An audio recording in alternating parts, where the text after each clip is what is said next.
Halo semuanya, selamat datang kembali di Honor Indonesia. Seperti kita ketahui, LRT Jabodebek sudah beroperasi dan sudah melayani penumpang dari berbagai jurusan termasuk Bekasi dan juga Cibubur. Lalu bagaimana nasib dari LRT Jakarta? Seperti info sebelumnya bahwa LRT Jakarta akan diteruskan ke arah Manggarai. Bahkan kemarin sempat ada usulan untuk tetap dilanjutkan sampai ke arah Duku Atas. Salah satu dari sahabat Honor Indonesia sempat bertanya mengapa stasiun LRT Jabodebek Duku Atas berada di sisi selatan Waduk Setiabudi. Lalu jawabannya adalah karena LRT Jakarta harusnya akan punya stasiun di sisi utara dari Waduk Setiabudi. Terima kasih Om Channel 243 yang telah memberikan informasi sangat make sense untuk semuanya terintegrasi di stasiun Duku Atas. Baik, untuk melihat jalur dari LRT Jakarta saat ini yang warna biru yang sudah beroperasional, yaitu kita mulai dari stasiun Pegangsaan 2, di mana di stasiun tersebut terletak satu depo, yaitu tempat di mana kereta akan melakukan maintenance dan seterusnya. Lalu jalurnya akan menuju ke stasiun Boulevard Utara di sekitar Mall Kelapa Gading, dan berlanjut sampai ke arah selatan menuju ke stasiun Boulevard Selatan. Setelah menyeberang Jalan Perintis Kemerdekaan akan ketemu dengan sebuah stasiun yaitu Stasiun Pulau Mas yang diteruskan ke arah selatan lagi akan bertemu dengan Stasiun Equestrian, persis berada di sekitar Superindo. Nah, paling akhir yang tadi kita lewat di bawahnya yaitu Stasiun Velodrome yang berada di samping Gor Velodrome Rawamangun, Jakarta. Sesuai dengan rencana kelanjutan LRT Jakarta fase 1B, maka jalur akan dilanjutkan menuju ke arah kanan atau ke arah barat melewati Jalan Pemuda, Jalan Pramuka, kemudian akan tembus sampai ke arah Matraman serta masuk Jalan Tambak dan berhenti di stasiun LRT Jakarta Manggarai. Nah, stasiun tersebut berada di luar stasiun Manggarai ya kalau kita lihat dari rencana peta ya, atau trase dari LRT Jakarta fase 1B. Nah, dari arah stasiun Manggarai itu yang kemarin diusulkan kembali untuk sampai ke arah Duku Atas, di mana Duku Atas sudah ada LRT Jabodebek yang saat ini sudah beroperasi, dan antara stasiun LRT Duku Atas dengan KRL Sudirman juga sudah terdapat yang namanya jembatan penyeberangan multiguna. Jadi para pengguna bertukar moda transportasi tidak lagi keluar dari area ke jalan raya, tapi sudah melewati jembatan. Nah, kalau kita padukan modelnya adalah seperti ini. Yang warna biru di bawah ini adalah LRT Jabodebek. Yang warna orange itu adalah LRT Jakarta yang akan dilanjutkan pembangunannya dari arah Velodrome sampai ke Manggarai, mudah-mudahan sampai ke Duku Atas. Kemudian jalur yang hijau itu adalah pecahan juga dari arah Velodrome sampai ke arah Stasiun Halim. Namun kita belum bisa mengikuti trase rencananya karena belum terlalu detail ya. Jadi baru sampai di Klender, di mana di situ akan bertemu dengan stasiun KRL Klender. Jadi semuanya terintegrasi. Nah, memang paling bagus terintegrasi di Duku Atas antara KRL, kemudian juga LRT Jakarta dan juga LRT Jabodebek serta MRT dan BRT. Walaupun BRT dan MRT itu tidak secara langsung tersambung. Untuk teknologi, LRT Jakarta menggunakan listrik aliran bawah untuk catu dayanya, kemudian rangkaian kereta di sini disediakan oleh Hyundai Rotem. Namun kita belum tahu untuk fase 1B yang akan diperpanjang sampai ke arah Manggarai apakah masih menggunakan kereta yang sama atau ada rangkaian kereta lainnya yang akan dioperasionalkan di sepanjang jalur yang baru tersebut. Untuk Hyundai Rotem sendiri tidak begitu panjang dan juga jumlah penumpang yang dibawa mungkin tidak sebanyak LRT Jabodebek yang buatan Inka.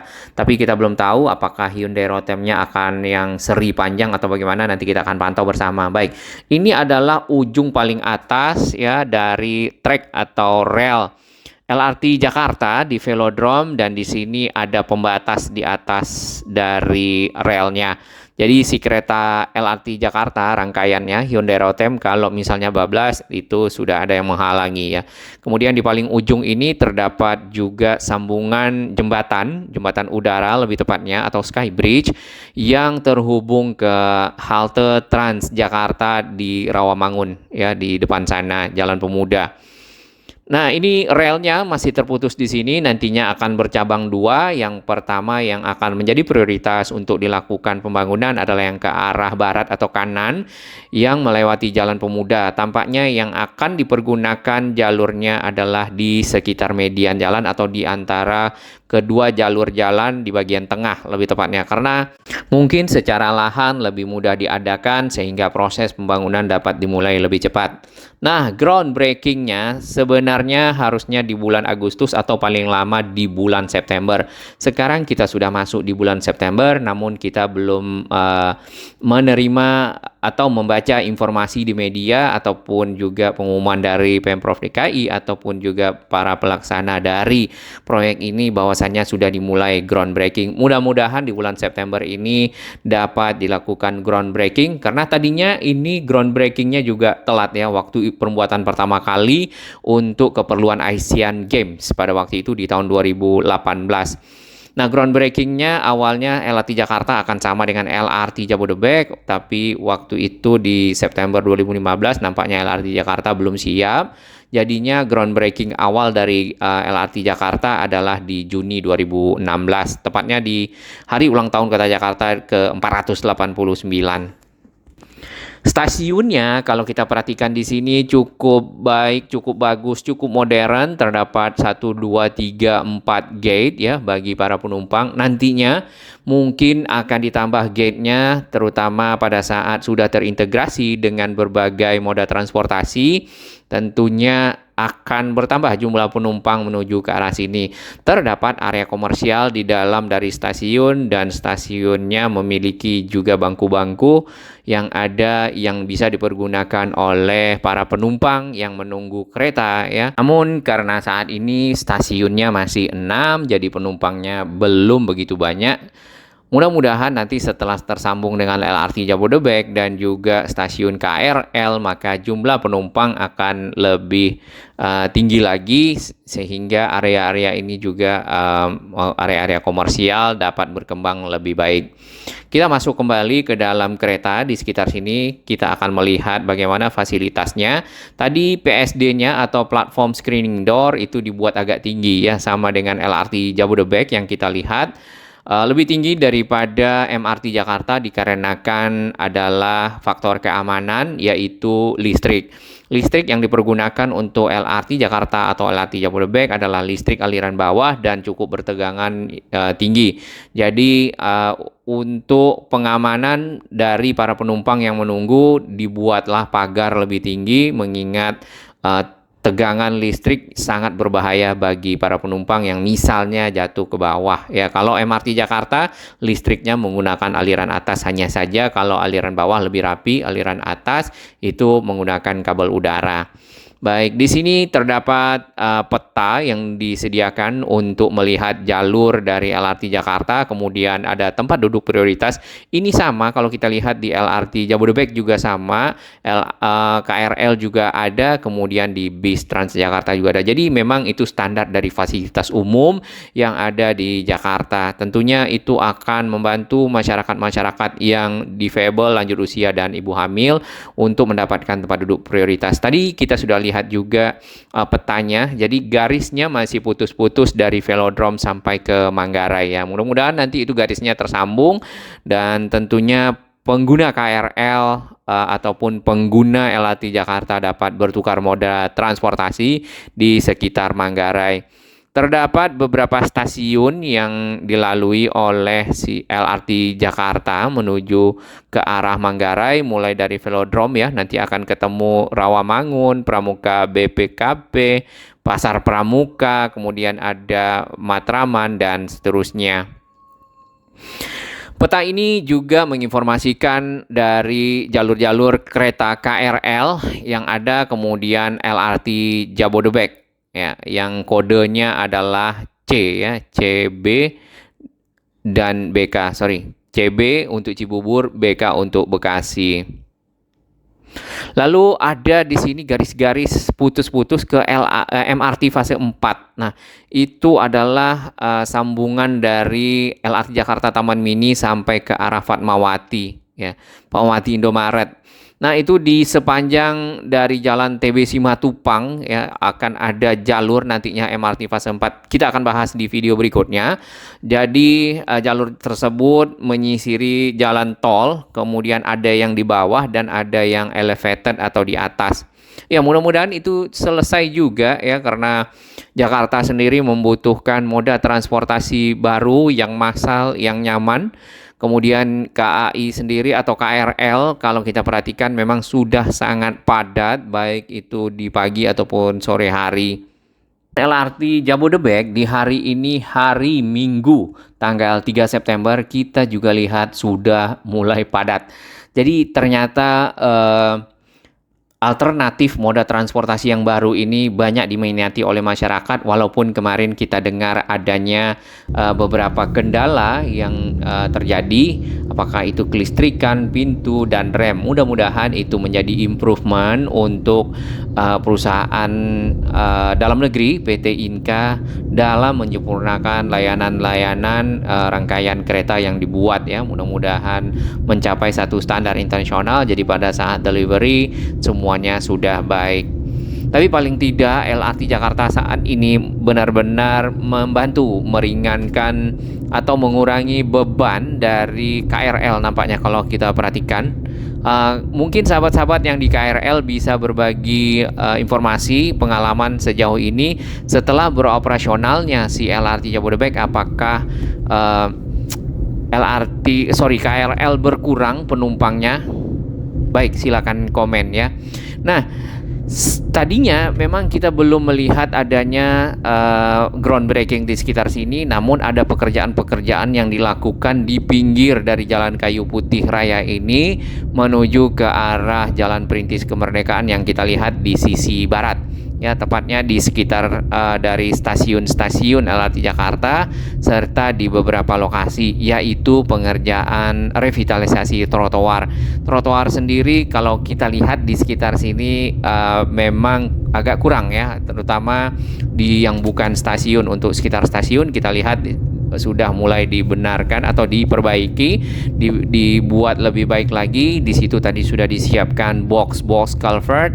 Kemudian di sini juga sudah mulai digali ya. Biasanya penggalian-penggalian ini untuk melihat terlebih dahulu jaringan utilitas yang ada, kemudian setelah itu bila perlu dipindahkan, lalu dibuat saluran air.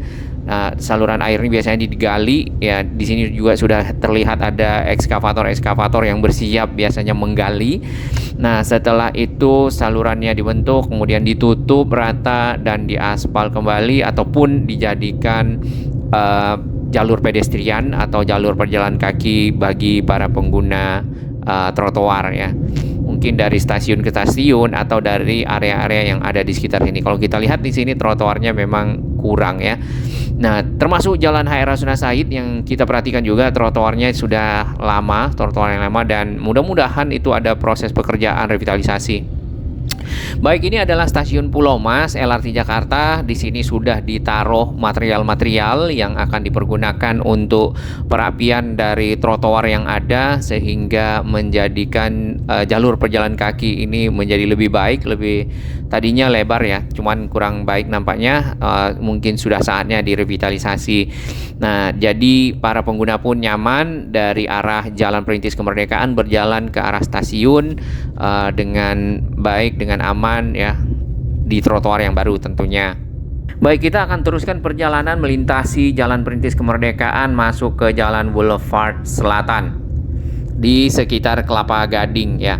Sesuai dengan rencana yang akan dilakukan, yaitu pembangunan dari jalur LRT Jakarta fase 1B yang mudah-mudahan akan dilakukan groundbreaking pada bulan ini, maka ujung velodrome yang akan berbelok ke arah Jalan Pemuda, bila memang tersisa lahan yang cukup banyak, maka dibuat belokan yang lebih lebar atau tidak terlalu sempit sehingga manuver dari kereta dapat lebih baik lagi. Target dari pengerjaan LRT Jakarta 1B ini adalah di 2024, awalnya seperti itu, namun Kemungkinan akan sampai ke Manggarai belum terjadi di 2024, tapi beberapa informasi yang kita baca bahwasanya pengerjaan akan sampai di Jalan Flyover Pramuka. Nah, Flyover Pramuka itu adalah area di sekitar pertemuan Jalan Matraman Raya dengan Jalan Pramuka, yang di bawahnya juga ada underpass dari arah Jalan Tambak, dari arah Jalan Diponegoro menuju ke arah Kampung Melayu ataupun Jatinegara. Nah, di sekitar itu setelah Pasar Burung Pramuka ya, underpass menuju ke arah Jalan Tambak atau Proklamasi. Jadi memang diselesaikan secara bertahap, tapi paling tidak itu adalah satu progres yang baik untuk menyambungkan LRT Jakarta dengan stasiun KRL Manggarai. Di atas ini adalah stasiun LRT Jakarta Boulevard Selatan, memang berada di bagian selatan dari jalan sekitar Kelapa Gading atau Boulevard Selatan. Beberapa titik itu merupakan pertemuan dari jalan tol ya, kemudian juga ada flyover. Jadi mungkin akan perlu konstruksi elevated atau layang yang mungkin lebih tinggi dari jalan tolnya. Tapi biasanya sudah dibuatkan standarnya, desainnya, dan feasibility study tentunya akan memenuhi standar-standar keamanan, standar-standar operasional, dan seterusnya. Semoga seperti itu. Oh, berhenti Om. Oke. Jadi sejauh ini LRT Jakarta itu cuman punya panjang 5,2 km ya, dan ini fase 1 saat ini hanya dipergunakan oleh masyarakat yang dari utara mau ke arah Rawamangun, kemudian mereka akan nyambung dengan Transjakarta dan sebaliknya. Terdapat 6 stasiun ya dari arah Pegangsaan 2, kemudian ketemu dengan Boulevard Utara, stasiun Boulevard Utara, lalu Boulevard Selatan yang tadi kita lewati, lalu ada stasiun Pulau Mas, Equestrian, dan juga stasiun Velodrome. Untuk fase 1B sendiri diprediksi akan menghabiskan dana sekitar 5,5 triliun, kemudian panjangnya adalah sekitar 6,4 km. Nah, stasiun yang akan dilewati adalah Stasiun Pemuda, Stasiun BPKP itu ada di Jalan Pramuka, lalu Stasiun Pasar Pramuka, Stasiun Matraman, serta sampai di Stasiun Manggarai. Di atas kita ini adalah layang tol Sunter Pulau Gebang yang juga nantinya mungkin ya, kemarin sempat ada wacana untuk dilanjutkan ke arah Semanan, ujungnya ada di sana di Jakarta Barat, namun kita belum tahu kelanjutannya lagi karena belum ada informasi dari media-media. Jadi total dari panjang keseluruhan rute LRT Jakarta pada saat nanti fase 1B selesai sampai Manggarai adalah di 12,2 km ya. Baik, ini adalah stasiun LRT Jakarta Boulevard Utara. Jadi setelah ini adalah stasiun paling akhir Pegangsaan. Mudah-mudahan semuanya dapat tersambung ya dari arah Pegangsaan sampai ke Manggarai. Tentunya itu akan membawa manfaat bagi masyarakat, terutama Jakarta Utara yang berada di sekitar sini, Pegangsaan 2, Kelapa Gading, dan seterusnya menuju ke pusat kota Jakarta. Terima kasih.